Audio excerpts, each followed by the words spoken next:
ನಮಸ್ಕಾರ. ಸಾವಿರಾರು ವರ್ಷಗಳಿಂದ ನಮ್ಗೆಲ್ಲ ಸ್ಫೂರ್ತಿ ನೀಡ್ತಾ ಇವತ್ತಿಗೂ ನಮ್ಮ ಬದುಕಿಗೆ ದಾರಿದೀಪ ಆಗಿರೋ ಒಂದು ಮಹಾನ್ ಕಥೆಯ ಬಗ್ಗೆ ಇವತ್ತು ಮಾತಾಡೋಣ.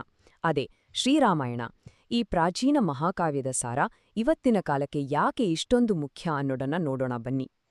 ಈ ಮಹಾಕಾವ್ಯದ ಹೃದಯಭಾಗದಲ್ಲಿ ಒಂದೇ ಒಂದು ಸರಳವಾದ ಆದರೆ ತುಂಬಾನೇ ಶಕ್ತಿಶಾಲಿಯಾದ ಸಂದೇಶ ಇದೆ. ಅದುವೇ ಕೆಟ್ಟದರ ಮೇಲೆ ಒಳ್ಳೆಯದು ಯಾವಾಗ್ಲೂ ಗೆಲ್ಲುತ್ತೆ ಅನ್ನೋದು. ಈ ಒಂದು ಸತ್ಯ ಇದೆಯಲ್ಲ, ಸಾವಿರಾರು ವರ್ಷಗಳಾದ್ರೂ ಇವತ್ತಿಗೂ ನಮ್ಮೆಲ್ಲರ ಮನಸ್ಸಲ್ಲಿ ಹಾಗೆ ಉಳಿದಿದೆ. ಹಾಗಿದ್ರೆ ರಾಮಾಯಣ ಅಂದ್ರೆ ಏನು ಅಂತ ಕೇಳಿದ್ರೆ, ಇದು ವಾಲ್ಮೀಕಿ ಮಹರ್ಷಿಗಳು ಸಾವಿರಾರು ವರ್ಷಗಳ ಹಿಂದೆ ರಚನೆ ಮಾಡಿದ ನಮ್ಮ ಭಾರತದ ಶ್ರೇಷ್ಠ ಮಹಾಕಾವ್ಯಗಳಲ್ಲಿ ಒಂದು. ಇದರ ಐತಿಹಾಸಿಕ ಮತ್ತು ಸಾಂಸ್ಕೃತಿಕ ಮಹತ್ವ ನಿಜಕ್ಕೂ ಅಪಾರ. ಸರಿ, ಹಾಗಿದ್ರೆ ಬನ್ನಿ ಈ ಅದ್ಭುತ ಕಥೆಯ ಮೊದಲ ಭಾಗವನ್ನ ಶುರು ಮಾಡೋಣ. ನಮ್ಮ ಕಥಾನಾಯಕ ಅಯೋಧ್ಯೆಯ ರಾಜ್ಕುಮಾರ ರಾಮನ ಪರಿಚಯ ಮಾಡ್ಕೊಳ್ಳೋಣ. ಕಥೆ ಶುರುವಾಗೋದು ಅಯೋಧ್ಯೆ ಅನ್ನೋ ಒಂದು ಸುಂದರ ರಾಜ್ಯದಲ್ಲಿ.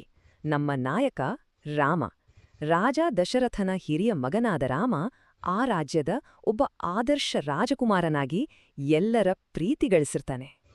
ರಾಮನನ್ನ ಒಬ್ಬ ನಿಜವಾದ ನಾಯಕನನ್ನಾಗಿ ಮಾಡಿದ್ಯಾವುದು? ಅವನ ಗುಣಗಳು: ದಯೆ, ಸತ್ಯಜೇಳುವ ಸ್ವಭಾವ ಮತ್ತೆ ತನ್ನ ಕರ್ತವ್ಯ ಅಂದ್ರೆ ಧರ್ಮದ ಬಗ್ಗೆ ಇದ್ದ ಅಚಲವಾದ ನಿಷ್ಠೆ. ಈ ಎಲ್ಲ ಗುಣಗಳೇ ಅವನನ್ನ ಒಬ್ಬ ಆದರ್ಶ ವ್ಯಕ್ತಿಯನ್ನಾಗಿ ರೂಪಿಸಿದ್ದು. ಆಮೇಲೆ ರಾಮನ ಜೀವನಕ್ಕೆ ಸೀತೆ ಬರ್ತಾಳೆ. ಅವಳ ಶಾಂತ ಸ್ವಭಾವ ಮತ್ತು ಒಳ್ಳೆಯ ಗುಣಗಳು ರಾಮನ ಜೀವನಕ್ಕೆ ಮತ್ತಷ್ಟು ಗೌರವ ಮತ್ತು ಸಂತೋಷವನ್ನ ತಂದುಕೊಡುತ್ತೆ. ಕಥೆಯ ಆರಂಭದಲ್ಲಿ ಎಲ್ಲವೂ ಪರಿಪೂರ್ಣವಾಗಿ ಸುಂದರವಾಗಿ ಕಾಣುತ್ತೆ.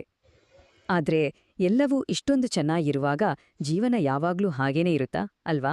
ಅನಿರೀಕ್ಷಿತವಾಗಿ ಏನಾದ್ರೂ ನಡೆದಾಗ ಏನಾಗ್ಬಹುದು? ಇಲ್ಲೇ ನೋಡಿ ಕತೆಗೆ ಒಂದು ದೊಡ್ಡ ತಿರುವು ಸಿಗೋದು. ಈಗ ಈ ಇಡೀ ಮಹಾಕಾವ್ಯದ ದಿಕ್ಕನ್ನೇ ಬದಲಿಸಿದ ಆ ಒಂದು ಮುಖ್ಯ ಘಟನೆಯನ್ನ ನೋಡೋಣ. ಅದೇ 14 ವರ್ಷಗಳ ವನವಾಸ. ಆ ಅನಿರೀಕ್ಷಿತ ಘಟನೆಗಳ ಪರಿಣಾಮ ಏನ್ಗೊತ್ತಾ? ಬರೋಬ್ಬರಿ 14 ವರ್ಷಗಳ ವನವಾಸ. ತನ್ನ ತಂದೆ ಕೊಟ್ಟ ಮಾತನ್ನುಳಿಸ್ಕೊಳ್ಳೋಕೆ ರಾಮ ತನ್ನ ರಾಜ್ಯವನ್ನೇ ಬಿಟ್ಟು ಕಾಡಿಗೆ ಹೋಗ್ಬೇಕಾಗುತ್ತೆ. ಇದು ಕಥೆಯಲ್ಲತ್ಯಂತ ದೊಡ್ಡ ಮತ್ತು ಮುಖ್ಯವಾದ ತಿರುವು. ಆದ್ರೆ ರಾಮು ಒಬ್ಬನೇ ಈ ಕಷ್ಟವನ್ನ ಎದುರಿಸೋದಿಲ್ಲ. ಅವನ ಜೊತೆ ಅವನ ನಿಷ್ಠಾವಂತ ತಮ್ಮ ಲಕ್ಷ್ಮಣ ಮತ್ತು ಪ್ರೀತಿಯ ಪತ್ನಿ ಸೀತೆ ಕೂಡ ಕಾಡಿಗೆ ಹೋಗ್ತಾರೆ. ಕಷ್ಟದಲ್ಲಿ ಜೊತೆಯಾಗಿ ನಿಲ್ಲುವ ಸಂಬಂಧಗಳ ಮಹತ್ವವನ್ನ ಇದು ತೋರಿಸುತ್ತೆ.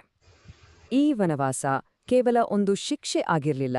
ಅದರ ಹಿಂದಿದ್ದ ಉದ್ದೇಶ ಮತ್ತು ಅದು ಸಾರುವ ನೀತಿ ಏನು ಅನ್ನೋದನ್ನ ಈಗ ನೋಡೋಣ. ಅದೇ ಒಳಿತಿನ ವಿಜಯ.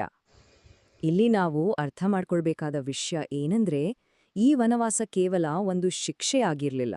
ಬದಲಿಗೆ ಇದು ಮುಂದಿನ ಅನೇಕ ಸಾಹಸಗಳಿಗೆ ಮತ್ತು ಸವಾಲುಗಳಿಗೆ ನಾಂದಿ ಹಾಡುತ್ತೆ.